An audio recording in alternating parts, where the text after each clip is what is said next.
The smell of roasted turkey filled Mom's dining room, but the warmth stopped there.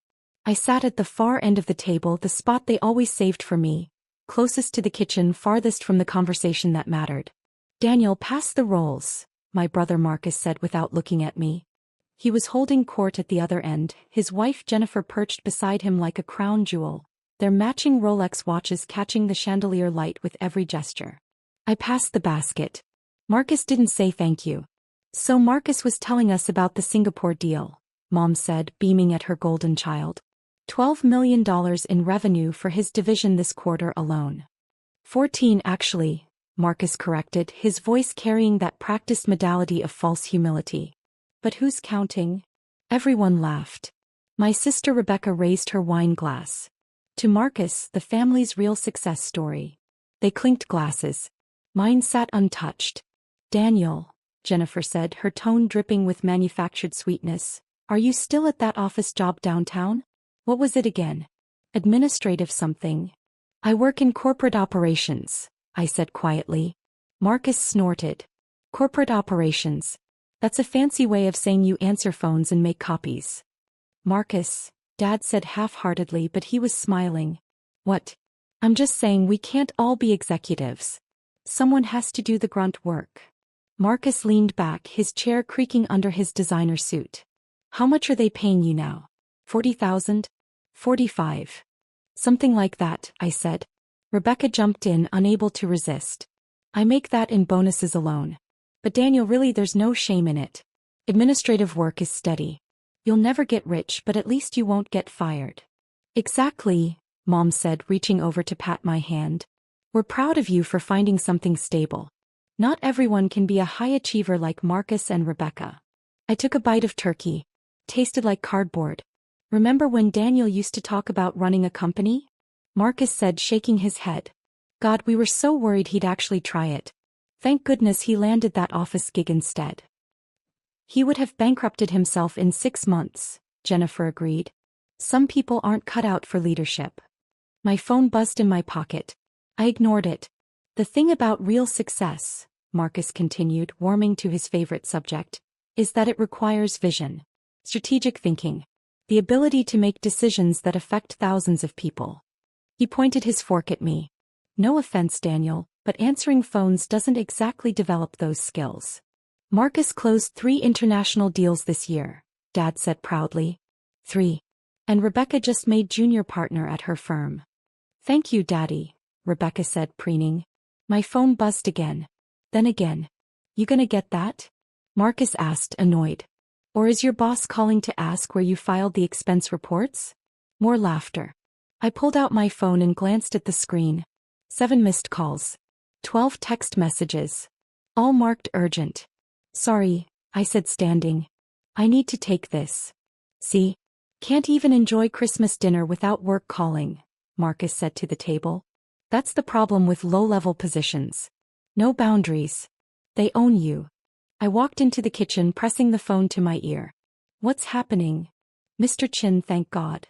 It was Patricia, my executive assistant, and her voice was tight with panic. "We have a level 5 crisis. The entire European division is threatening to walk. All 50 executives. They're demanding your immediate decision on the restructuring, and they won't wait. They said if they don't hear from you in the next 30 minutes, they're resigning en masse and taking their teams to TechCorp." My stomach dropped. How did this escalate so fast? The leaked memo. Someone sent the preliminary restructuring plans to the division heads before you approved them. Now they think they're all being downsized. It's chaos. The board is convening an emergency session. They need you here now. I looked through the doorway at my family, still laughing and eating, completely unaware. "I'm 40 minutes away. Sir, we have 50 C-level executives ready to resign. That's $2 billion in annual revenue walking out the door. The board is preparing to hold the emergency session by video conference if necessary, but they're insisting only you can authorize the final decision. No one else has the authority." Through the doorway I heard Marcus's voice. "Probably got called in for overtime. That's what happens when you're hourly." More laughter. "Bring the board here," I said quietly. "Sir." "My mother's address. I'll text it to you. Full emergency board session video conference setup. Everything." We'll do it here. Mr. Chin, are you certain? 30 minutes, Patricia. Make it happen. I hung up and returned to the table. Everyone was deep in conversation except Jennifer, who gave me a pitying look.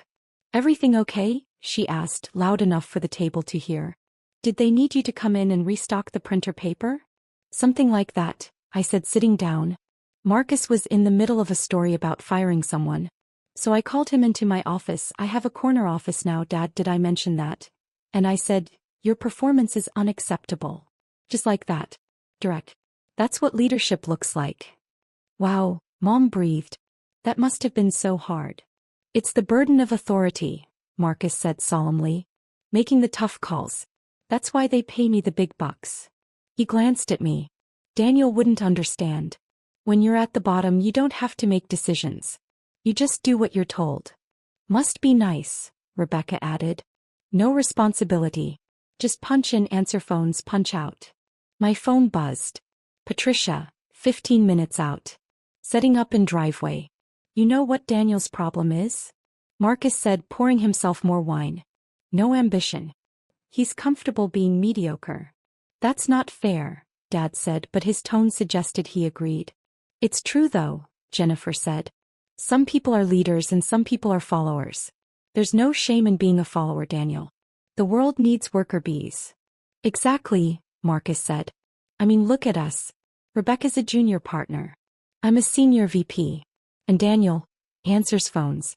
It's just the way things shook out. Rebecca leaned forward, her expression concerned. Daniel, have you thought about going back to school? Maybe getting an MBA? You're not getting any younger, and if you want to move up from administrative work, you'll need credentials. I'm fine where I am, I said. See? No ambition, Marcus said, spreading his hands. He's given up. My phone buzzed again. Patricia, arriving now. I mean, it's embarrassing sometimes, Rebecca said, her voice dropping to a stage whisper.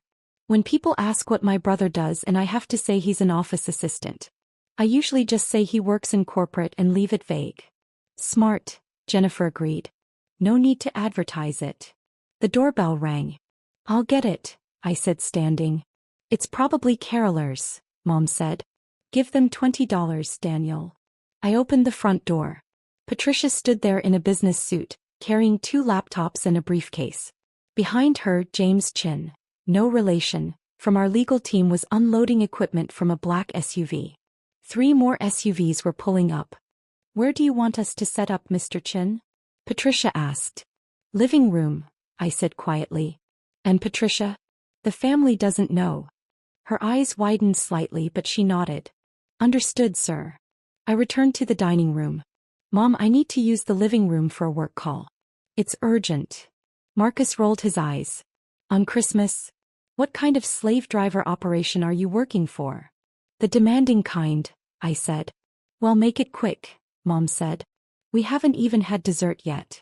I walked into the living room. Patricia and her team were already setting up a massive screen, multiple laptops, and a full conference camera system. The board secretary, Michael, was testing connections. Our chief legal counsel was reviewing documents on his tablet. Status? I asked quietly. We have 48 of 50 executives on standby, Patricia said, her voice low. The 2 holdouts are in transit but will join by phone. The board is connecting now. Mr. Westfield wants to speak with you first. The screen flickered to life. Richard Westfield, chairman of our board of directors, appeared, his face grave. Behind him, I could see other board members taking their seats. Daniel, he said, this is a disaster. If we lose the European division, we're looking at a 40% drop in quarterly revenue. The stockholders will cruciate us. I understand, Richard. Do you have a solution? I'm working on it. Work faster. We have 20 minutes before those executives make their decision final. From the dining room, I heard Marcus's voice. He's probably on a call with his supervisor, getting chewed out for something. Laughter. Patricia handed me a tablet. The revised restructuring plan, sir. Legal reviewed it. If you approve, we can push it to all division heads immediately. I scanned the document. 50 pages of organizational charts, compensation structures, reporting hierarchies. Billions of dollars in operational changes. Thousands of jobs affected. This maintains all current executive positions? I asked. Sir. It redistributes the reporting structure to eliminate redundancies without eliminating headcount. Everyone keeps their role, their salary, and their teams. And the cost savings? We're projecting $800 million annually through operational efficiency rather than layoffs. I looked at the numbers again. It worked. Barely, but it worked. Do it, I said. Send it out. Yes, sir. Patricia's fingers flew across her keyboard. From the dining room, I bet he's dealing with some printer jam emergency. More laughter. The screen split into multiple windows. 50 faces appeared, every executive from our European division. Patricia had gotten them all on the call. Ladies and gentlemen, I said, my voice calm and clear, thank you for your patience during this stressful situation. I'm aware that preliminary restructuring information was leaked before proper approval channels were followed. That was my failure and I apologize. Apologies don't save our positions, a woman in the Paris office said sharply. You're right.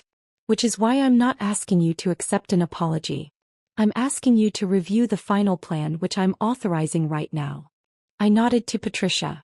She hit send. 50 executives pulled up the document on their screens.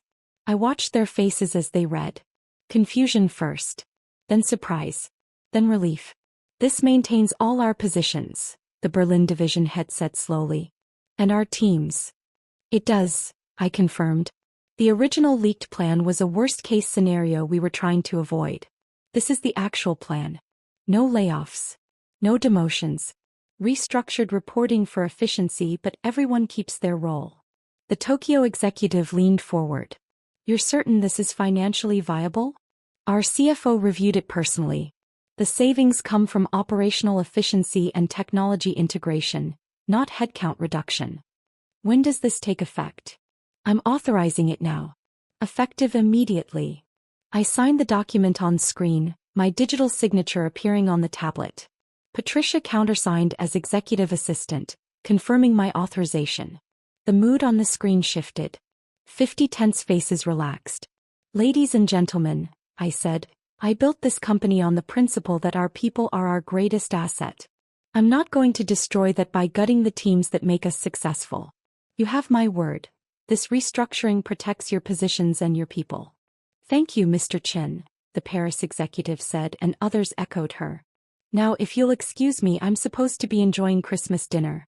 Patricia will handle any immediate questions, but I want all of you to take the rest of the week off. Spend time with your families. You've earned it. They disconnected. The screen went dark. Richard Westfield reappeared alone now. Daniel, that was masterful. Crisis averted. For now, I said. We need to identify who leaked those preliminary plans. Already on it. But right now you just saved the company $2 billion in annual revenue. The board is very pleased. Good. Now if you'll excuse me, Richard, I have turkey getting cold. Enjoy your dinner, Mr. Chin. The screen went dark. I turned to Patricia and her team. Thank you for moving so quickly. Make sure everyone on the European division gets a follow-up email from me personally tomorrow morning, and schedule individual calls with each executive for next week. Yes, sir. And Patricia? Discretion about the location of this meeting. She smiled slightly. What meeting, sir? The records will show you were at the office. Perfect. You can pack up now. They worked quickly, breaking down the equipment and carrying it out. Within 5 minutes, the living room looked untouched. Patricia was the last to leave. Merry Christmas, Mr. Chin, she said at the door. Merry Christmas, Patricia. And thank you. She nodded and left. I returned to the dining room. They were on dessert now, Mom's famous apple pie. That took forever, Marcus said. What was it, some filing emergency? Something like that, I said, sitting down. See, this is what I'm talking about, Marcus said to the table. No boundaries. They call him on Christmas and he jumps. That's what happens when you don't have authority. When you're actually in charge, people wait for you. Must be nice to be important, Rebecca added, cutting her pie. My phone buzzed. I glanced at it. A text from Richard Westfield.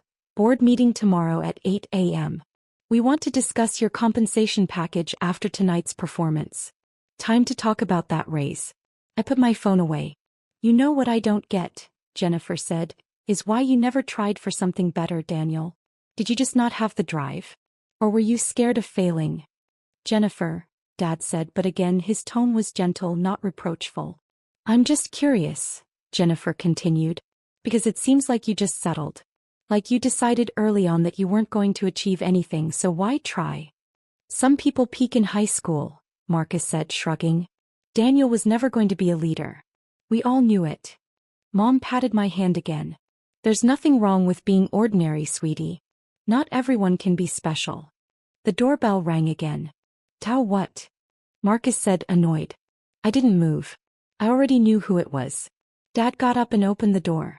I heard his confused voice. Can I help you? Good evening, sir. I'm Michael Richardson, Board Secretary for TechVantage Global. I'm here to see Mr. Daniel Chen. Marcus's fork stopped halfway to his mouth. Michael entered the dining room carrying a leather folder. He was 70 years old, silver-haired, and had been with the company for 30 years. He wore a three-piece suit and had the bearing of someone who'd spent decades in boardrooms. Mr. Chen, he said, nodding to me. I apologize for the interruption, but the board wanted me to deliver these documents personally. He opened the folder. The emergency session minutes from tonight's meeting, requiring your signature as Chief Executive Officer. Also, the board's formal commendation for your handling of the crisis, and the revised compensation package they'd like you to review. The room went silent. Marcus's face had gone white. Chief Executive Officer? Michael glanced at him, then back to me. Yes. Mr. Chen has been CEO of TechVantage Global for 3 years now. I thought the family knew. They didn't, I said quietly. Michael's expression didn't change, but I saw understanding flicker in his eyes. I see. Well, regardless, these require your immediate signature, sir. The board is finalizing the crisis response, and they need your authorization to move forward with the communications plan. He laid the documents on the table. Right on top of Mom's good tablecloth next to the pie plates. I scanned them quickly. Standard board minutes, commendation letter, compensation package showing my current salary, $4.2 million annually plus stock options and bonuses. I signed each one. Thank you, Mr. Chen, Michael said, gathering the documents. The board asked me to express their gratitude for your leadership tonight.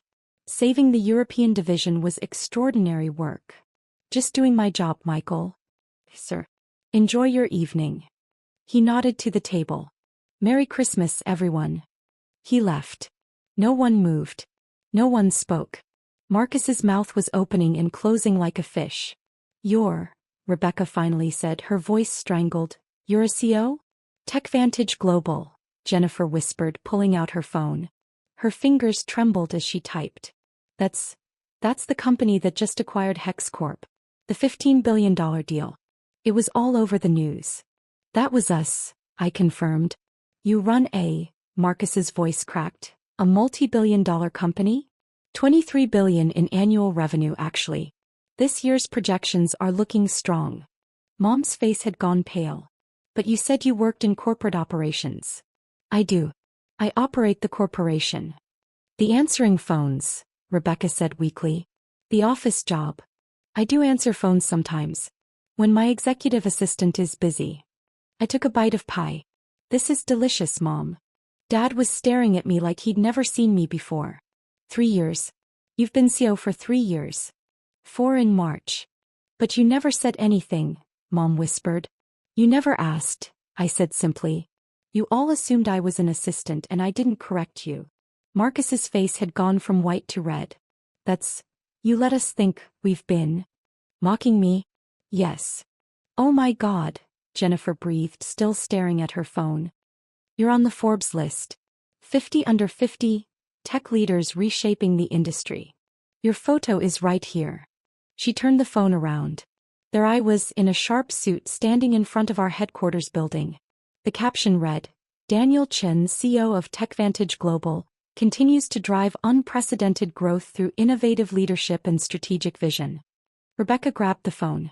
This article says you turned down a buyout offer of $35 billion last year because you thought the company was worth more. It was, I said. We're currently valued at $42 billion. The Singapore deal, Marcus said hoarsely. The one I was bragging about. $12 million. 14, I corrected gently. I remember.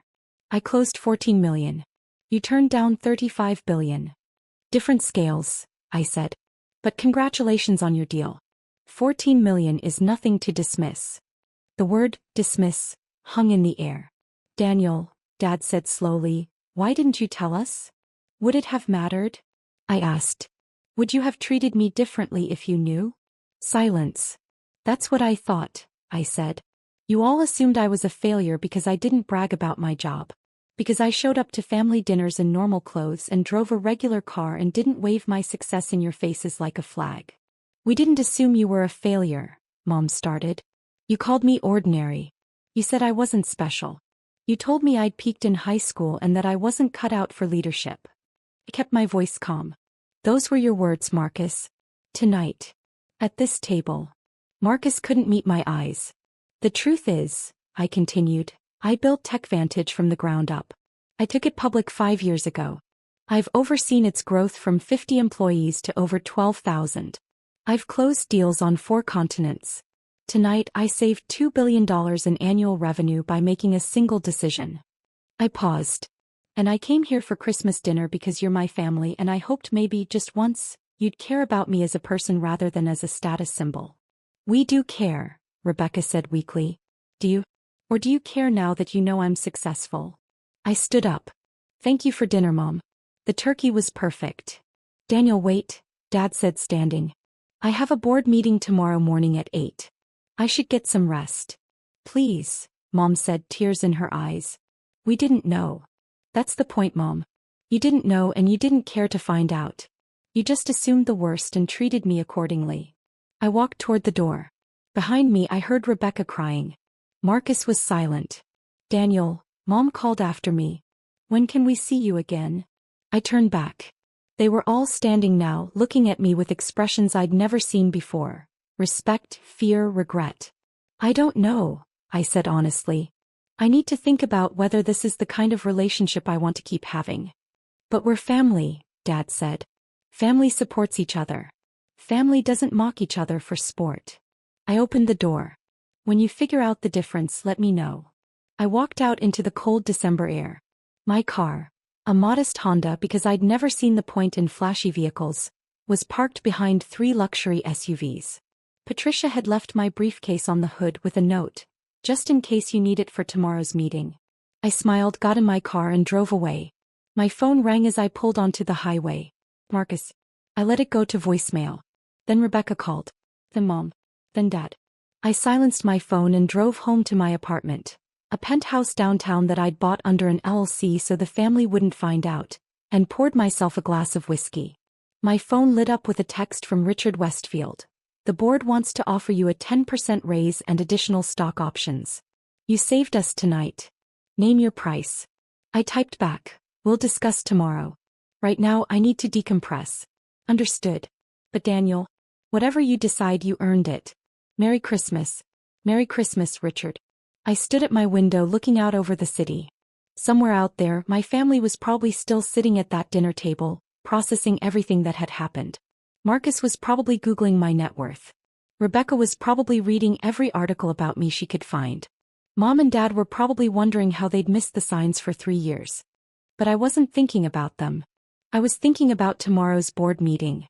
The Q1 projections that needed review. The Tokyo office expansion that required final approval. The 1,000 details of running a multi-billion-dollar company that filled my days and gave me purpose. And I was thinking about Patricia, Michael, Richard, and the 12,000 employees who trusted me to lead them. Who never questioned my authority. Who saw me as the CEO I actually was, not the failure my family assumed I'd become. My phone buzzed one more time. A text from Marcus. I'm so sorry. Please call me. We need to talk. I put the phone down and didn't respond. Maybe someday we would talk. Maybe someday I'd forgive them. But tonight, on Christmas, I was just going to enjoy the silence and the knowledge that I'd proven once and for all that their assumptions about me had been wrong from the start. I was Daniel Chin, CEO of TechVantage Global, and I'd built my empire quietly while they'd laughed. Now they knew the truth and they'd have to live with it. I took another sip of whiskey and smiled. The view from the top was pretty good after all.